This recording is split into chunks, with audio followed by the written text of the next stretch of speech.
Dialysis patient singidama kathoklaba haiba hiramda Dialysis Patient Association Manipurna Association of Voluntary Blood Donor Manipur gi matenga loinana khabai soida laiba Babina Blood Center da ahanba oina Voluntary Blood Donation Camp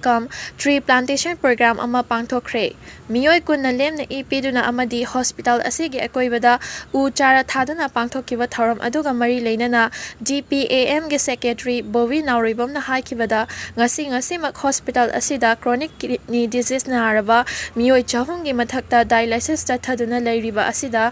igi awatpa kaya mayoknari hariba awatpa sing asibo kharada oirabasu menkhatpa ngamnaba Dpam amadi patient party singna khanaduna ngasigi blood donation camp asi pangthokpani amadi iramdam asida lairiba mipum khudingmakna chang naina kathoktuna miyamgi seba tawwa khaktanatana isagi hakchangsu fana thambada blood donation asina chawna mateng pangli asumna tingjang kaijang daba khunai ama ohelasi haiba wafam sing fongdoki asi September 3 da Babna Blood Bank da Dialysis Patient Association Manipur ga Association of Voluntary Blood Donor ga kusunaraga one day voluntary blood donation camp tree plantation ama pangthokjabani asi koina asigumlaba blood donation camp pangthokjabigi maramdi hauji Babina gi hospital da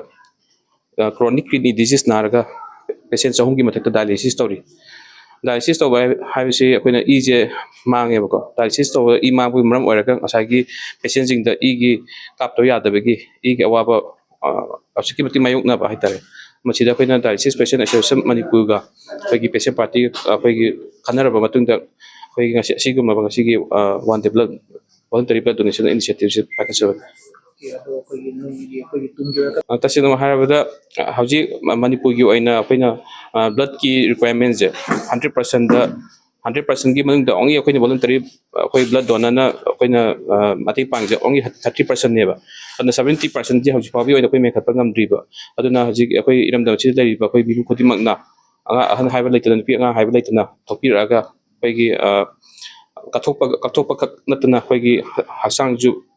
fana thamnabigi makta thopiroknon oina mayam mafam da pawdamjari